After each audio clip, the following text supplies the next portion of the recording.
அப்போது இளம்பிள்ளைவாதம் அப்படின்றது ஆரம்ப கட்டத்தில், அதாவது அதுக்கு முன்னாடி ஒரு தொந்தரவு வரும். சாதாரணமாக ஒன்று நல்லா தெரிஞ்சுக்கோங்க, உடம்புல ஒரு எக்ஸ்டென்ட் லெவலில் ஒரு பெரிய பிரச்சனை வருது அப்படின்னா ஓவர் நைட்டில் வராது. அது அந்த பிரச்சனை உருவாகிறதுக்கு பல காலங்கள், பல நாட்கள், பல மாதங்களுக்கு முன்னாடியே அந்த உடம்பு வந்து அந்த செல்ஸ் உருவாகுது.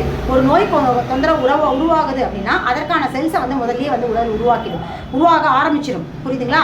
அப்போது அந்த டைம்லேயே உடம்பு வந்து இந்த மாதிரியான செல் உருவாகுது, ஒரு தொந்தரவு உருவாகுது அப்படின்றதுக்கான அறிகுறிகள் உடலில் ஏற்படும் பொழுதே, அதுக்கான ரசாயன மாற்றங்கள் ஏற்படும் பொழுதே, ரசாயன மாற்றத்துக்கு அப்புறம் தான் செல்ஸ் ஃபார்ம் ஆகும். ஸோ ரசாயன மாற்றங்கள் ஏற்படும் பொழுதே உடல் அதை சரிப்படுத்துறதுக்கான அத்தனை விதமான ப்ராசஸும் அப்போவே ஸ்டார்ட் பண்ணிடும்.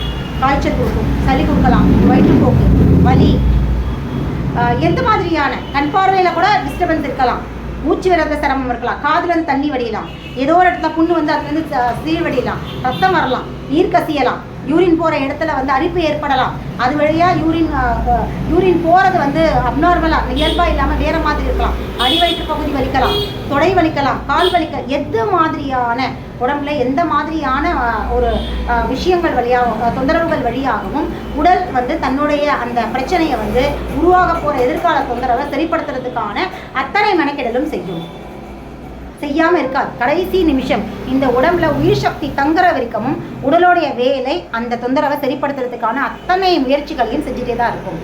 இதில் மனித இடையூறு, மனித தலையீடு தான் வந்து உடம்பை டிஸ்டர்ப் பண்ணுறதுனால ஏற்படுற கடுமையான பாதிப்பு தான் கடைசியாக அந்த இடத்துக்கு போகிறது.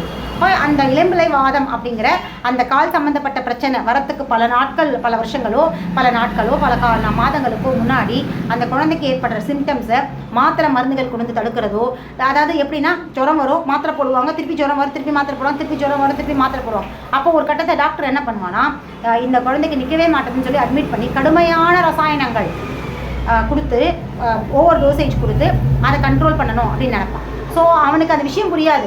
இது சரிப்படுத்த வந்த ப்ராசஸ் எதிர்காலத்தில் இந்த குழந்தையோட உடம்புல ஒரு பெரிய பிரச்சனை வரப்பொழுது அதுக்கான இந்த சரிப்படுத்துகிற ப்ராசஸ் தான்றது தெரியாமல் அந்த ஜுரத்து கூடயோ, இல்லை அந்த சளி கூடயோ, இல்லை அந்த வயிற்றுப்போக்கு கூடயோ, இல்லை வேறு உடம்புல ஏற்படுற அரிப்பு கூடயோ, அந்த சீர்வடிதல் கூடயோ போராடிக்கிட்டு இருப்பான். போராடி மெனக்கிட்டு எத்தனை மாதிரியான வீரியமிக்க ரசாயனங்கள் கொடுத்து அதை தடுக்கிறதுல தான் முதல்ல இருப்பாங்க. ஸோ இப்படி வீரியமிக்க ரசாயனங்கள் கொடுத்து தடுக்க அந்த உருவான செல்ஸ் வந்து இன்னும் மோசமான நிலைக்கு தான் போகும். அக்யூமுலேட்டட் மார்பிட் மேட்டராக தான் மாறும். ஸோ இந்த மாதிரி அக்யூமுலேட்டட் மார்பிட் மேட்டராக மாறும்பொழுது தான் அதுவும் மோசமான அழுகல் நிலையில் இருக்கிற கழிவுகளாக மாறும் பொழுது, ரசாயனத்துடைய அழுகல் நிலையில் இருக்கிற கழிவுகளாக மாறும் பொழுது அது எப்படி ஆகும்னா இந்த மாதிரி போலியோ மாதிரியான கடுமையான தொந்தரவுக்கு ஆட்படும். இதுக்கு மேலே உடம்பால் போராட முடியாது. ஓரளவுக்கு தானே எதிர்ப்பு சக்தி போராடும்.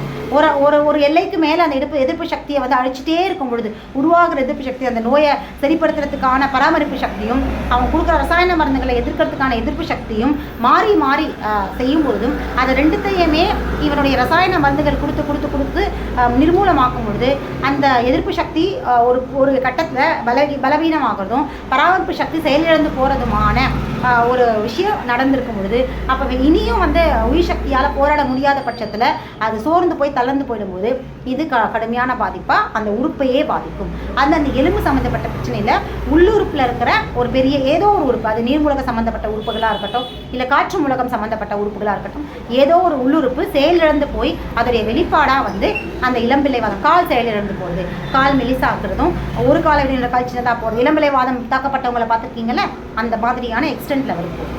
அதனால் எந்த நோய், அது ஒரு சுகராக கூட இருக்கட்டும், இல்லை ஒரு சாதாரண வீசிங்காக கூட இருக்கட்டும், இன்னைக்கு குழந்தைங்கள்லாம் கஷ்டப்படுறாங்க இல்லையா, இந்த வீசிங் இப்போ கஷ்டப்படுற எல்லா தொந்தரவுகளுமே ஓவர் நைட்டில் வராது. சின்ன வயசுலேயே உடல் சரிப்படுத்துறதுக்கு, அதாவது நுரையீரல் தான் வந்து ஒரு குழந்தையுடைய மிக மிக முக்கியமான உறுப்பு. அதிகப்படியான சிசுக்களுக்கு வந்து அதிகப்படியான கழிவு வெளியேற்றம் நடக்கிற ஒரு உறுப்பாக வந்து நுரையீரல் தான். அதனால தான் குழந்தைங்களுக்கு அடிக்கடி சளி பிடிக்கிறது, சளி வெளியேற்றம், சளி கட்டுறது, இரும்பலை சளி வெளியேறது, காய்ச்சல் வர்றது அப்படின்ற ஒரு ப்ராசஸ் அடிக்கடி நடக்கும். அந்த நுரையீரல் ஒரு சுருங்கி வெளியிற தன்மை வந்து உடம்புல இருக்கிற அத்தனை விதமான சுழற்சிக்கும் வந்து மிக முக்கிய பங்கு கொடுக்குது.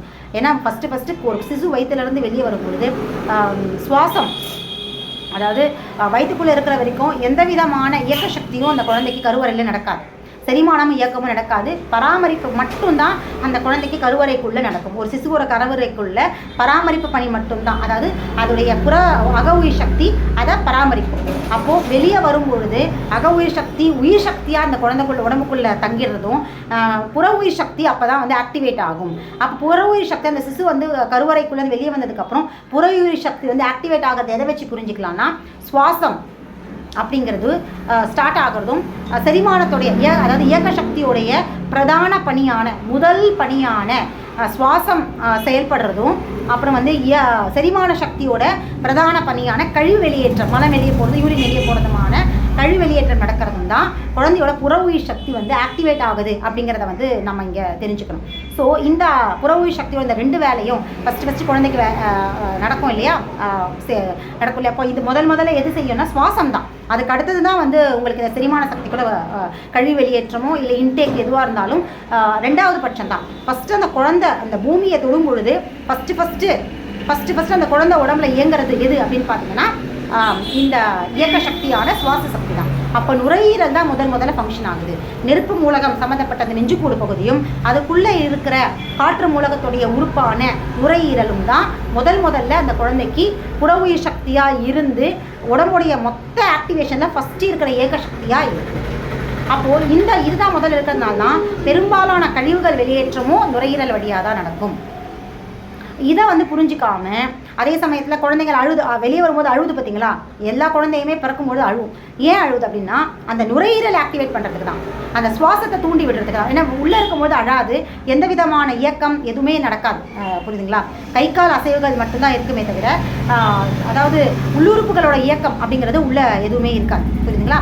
அப்படி இருக்கிற பட்சத்தில் வெளியில் வரும்பொழுது முதல்ல சுவாசத்தை ஸ்டிமுலேட் பண்ணி விடுற ஒரு மிகப்பெரிய விஷயமா அழுகை தான் இருக்குது. அழுகையை தான் வந்து இந்த புற உயிர் சக்தி தூண்டி விடுது. அந்த குழந்தையுடைய புற உயிர் சக்தி, அந்த அக உயிர் சக்தி வந்து போய் உரைநிலையில் போய் இருந்துட்டு புற உயிர் சக்திக்கு ஆற்றலை கொடுத்துரும். தன்னுடைய அக உயிர் சக்தி தன்னோட ஆற்றலை புற உயிர்கிட்ட கொடுத்துரும். அதாவது கேரி ஃபார்வர்ட் பண்ணிடும். தன்னுடைய இவ்வளோ நாள் பராமரிச்சுட்டு இருந்த தன்னுடைய வேலையை வந்து பணியை வந்து கேரி ஃபார்வர்ட் பண்ணி புற உயிர் சக்திகிட்ட கொடுத்துட்டு குழந்தைய சிசுவை வந்து அதுக்கிட்ட ஒப்படைச்சிடும்.